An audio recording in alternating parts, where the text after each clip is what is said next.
తర్వాత మరి ముందు శ్లోకాల్లో కూడా ఒక అద్భుతమైన చాలా సుందరమైన ఒక ప్రమేయాన్ని చెబుతూ ఉన్నారు.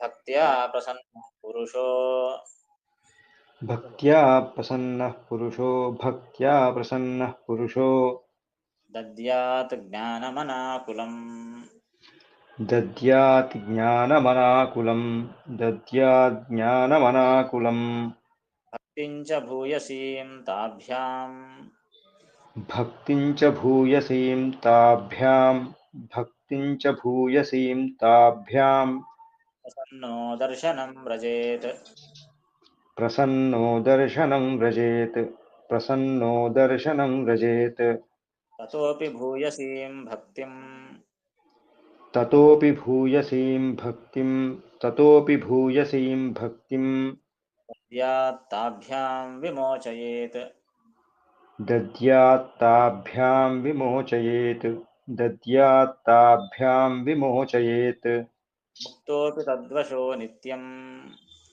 ముక్తోపి తద్వశో నిత్యం ముక్తోపి తద్వశో నిత్యం భూయో భక్తి సమన్వితః భూయో భక్తి సమన్వితః భూయో భక్తి సమన్వితః సాధ్యానందస్వరూపైవ సాధ్యానందస్వరూపైవ సాధ్యానందస్వరూపైవ భక్తిర్నైవాత్ర సాధనం భక్తిర్నైవాత్ర సాధనం భక్తిర్నైవాత్ర సాధనం సుందరంగా ఆ భక్తి యొక్క మహత్వాన్ని వివరిస్తూ ఉన్నారు.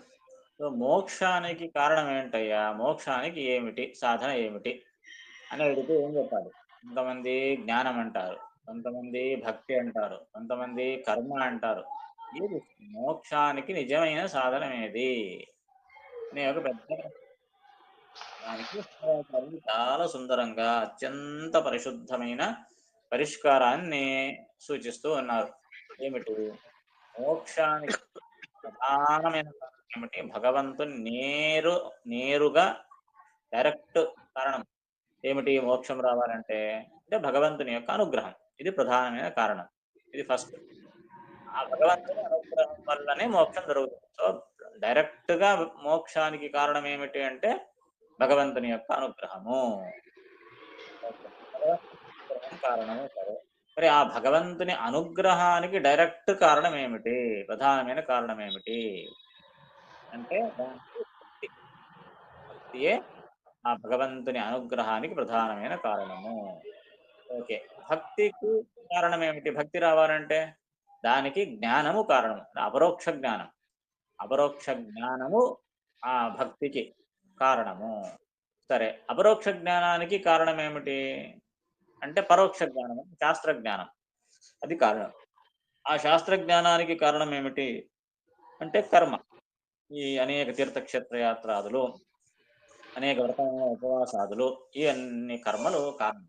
సో స్టెప్ ఏమిటి? కర్మ. మొట్టమొదట కర్మను ఆచరించాలి. ఆ కర్మల వల్ల ఏమవుతుంది? మనకు మనస్సు అంతఃకరణం పరిశుద్ధమవుతుంది. మనస్సు పరిశుద్ధమవుతుంది. మనస్సు పరిశుద్ధి అయిన తర్వాత ఏం జరుగుతుంది?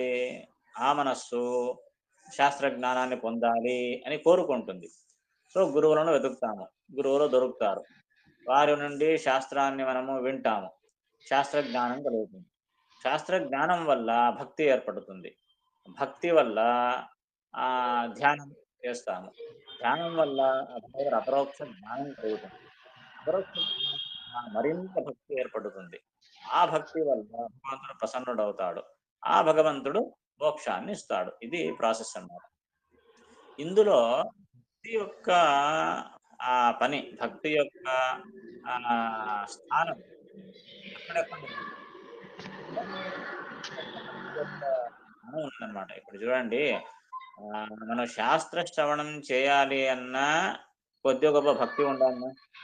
భక్తి లేకపోతే శ్రవణమే అనుకో, శాస్త్ర శ్రవణం చేయాలన్నా, శాస్త్ర జ్ఞానం కలగాలన్నా భక్తి కావాల్సిందే.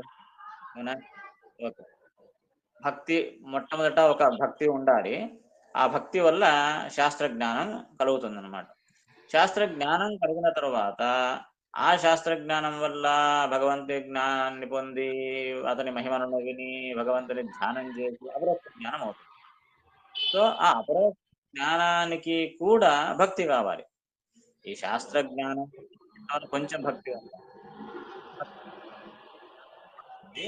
శాస్త్ర జ్ఞానం వల్ల మరింత భక్తి ఎక్కువ అవుతుంది. ఉన్న భక్తి భగవంతుని జ్ఞానాన్ని పొందడం వల్ల ఎక్కువ అవుతుంది. భగవంతుని జ్ఞానాన్ని తెలుసుకున్నంత భక్తి ఎక్కువ అవుతూ వెళుతూ ఉంటుంది. సో మొదట కొంచెం భక్తి, ఫస్ట్ మొదటి ఫస్ట్ స్టెప్ భక్తి. తర్వాత దాని వల్ల ఏమవుతుంది? శాస్త్ర జ్ఞానము. శాస్త్ర జ్ఞానం వల్ల సెకండ్ స్టెప్ భక్తి, రెండవ భక్తి కలుగుతుంది. ఇంకా ఎక్కువ భక్తి ఏర్పడుతుంది. దానివల్ల అపరోక్ష జ్ఞానం కలుగుతుంది. భగవంతుని అపరోక్ష జ్ఞానం. అపరోక్ష జ్ఞానం వల్ల థర్డ్ స్టెప్ భక్తి. ఆ భక్తి మరింతగా ఉప్పొంగుతుంది. భగవంతుని దర్శనం కలుగుతూనే ఆ భక్తి ఉప్పొంగి పరిపక్వమైనటువంటి భక్తి ఏర్పడుతుంది. ఇది థర్డ్ స్టెప్ భక్తి. ఆ భక్తి వల్ల భగవంతుని యొక్క అనుగ్రహం కలుగుతుంది. దానివల్ల మోక్షం. సో ఇప్పుడు చూడండి, ఏమి 3 స్టెప్పులు కావాలి ఇప్పుడు. మోక్షం కావాలంటే ఏమిటి? మొట్టమొదట ఈ శాస్త్ర జ్ఞానం కావాలి. ఇది 1వ స్టేజ్. 2వ స్టేజ్ అపరోక్ష జ్ఞానము. 3వ స్టేజ్ భగవంతుని యొక్క అనుగ్రహం. ఈ 3 ప్రధానమైనటువంటి స్టేజెస్ అన్నమాట మోక్షానికి. మొదటిది శాస్త్ర జ్ఞానం, రెండవది అపరోక్ష జ్ఞానం, మూడవది భగవంతుని అనుగ్రహం. ఈ 3 ప్రధానమైనటువంటి మజిలీలు అన్నమాట మోక్షాన్ని పొందడానికి. సో ఈ మూడింటికి కూడా భక్తి కావాల్సిందే. శాస్త్ర జ్ఞానం కలగడానికి ఫస్ట్ స్టెప్. శాస్త్ర జ్ఞానం కలగడానికి భక్తి కావాలి. అపరోక్ష జ్ఞానం కలగడానికి భక్తి కావాలి. భగవద్ అనుగ్రహం కలగడానికి భక్తి కావాలి. ఇది భక్తి యొక్క మహత్వం అన్నమాట. ఈ 3 రీతులైనటువంటి భక్తికి 3 రకాలైన పేర్లను మనం పెట్టుకోవచ్చు. మొదటిది ఏమిటి? పక్వ భక్తి. ఇది కలగడానికి కావలసింది పక్వ భక్తి. ఆ పక్వ భక్తి నుండి శాస్త్ర జ్ఞానం ఏర్పడింది.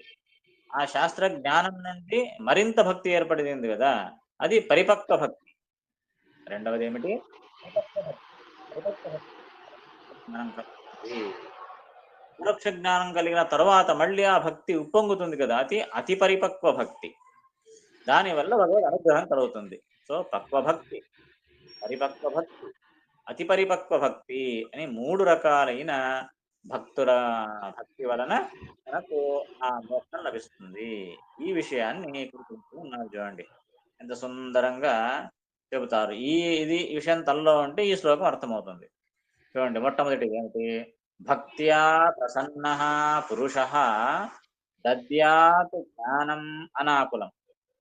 విచిత్రం ఏమంటే 3 స్టేజ్లలో భక్తి ఎలా అవసరమో ఆ 3 స్టేజ్ల్లో భగవంతుని యొక్క అనుగ్రహం కూడా అంతే అవసరం. భగవంతుని అనుగ్రహము కూడా అన్ని చోట్ల కొద్ది కావాల్సిందే. ఏ విధంగా భక్తి ఎక్కువ అవుతూ వెళుతూ ఉంటుంది, పక్వ భక్తి, పరిపక్వ భక్తి, అతి పరిపక్వ భక్తి అని 3 రకాలుగా ఉంటుందో భగవద్ అనుగ్రహం కూడా అంతే అన్నమాట. పక్వ భక్తి వల్ల భగవంతుని యొక్క కొంచెం అనుగ్రహం కలగాల్సిందే.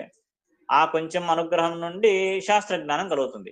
డైరెక్ట్ గా పక్వ భక్తి నుంచే శాస్త్ర జ్ఞానం కలగదు. పక్వ భక్తి నుండి భగవంతుడు ప్రసన్నుడై శాస్త్ర జ్ఞానాన్ని మనకు కలుగజేస్తాడనమాట. సో ఆ భక్తితో పాటుగా భగవద్ అనుగ్రహం అనేది కూడా యాడ్ చేసుకోవాలి. 3 స్టేజ్ల భక్తికి 3 స్టేజ్ల భగవద్ అనుగ్రహం తోడ్పడుతుందన్నమాట. అదే ప్రధానం.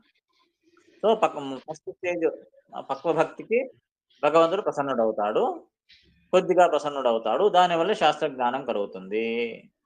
నెక్స్ట్ సెకండ్ స్టేజ్ లో పరిపక్వ భక్తి అంటే ఈ శాస్త్ర జ్ఞానం తర్వాత కలిగినటువంటి పరిపక్వ భక్తి.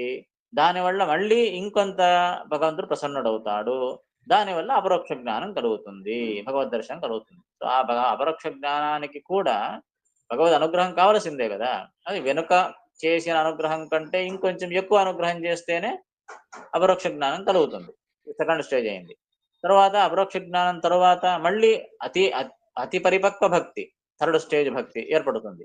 దానివల్ల ఇంకా ఎక్కువ భగవద్ అనుగ్రహం కలుగుతుంది. ఆ ఫైనల్ స్టేజ్ భగవద్ అనుగ్రహం ఏముంది కదా, అది మోక్షానికి డైరెక్ట్ కారణం అన్నమాట. వెనక 2 స్టేజ్‌లలో ఏర్పడినటువంటి భగవంతుని యొక్క అనుగ్రహము అది మోక్షానికి కారణం కాదు. ఈ మొదటి స్టేజ్ భగవద్ అనుగ్రహము శాస్త్ర జ్ఞానానికి కారణం. రెండవ స్టేజ్‌లో భగవద్ అనుగ్రహము అపరోక్ష జ్ఞానానికి కారణం. మూడవ స్టేజ్‌లో భగవద్ అనుగ్రహము మోక్షానికి కారణం.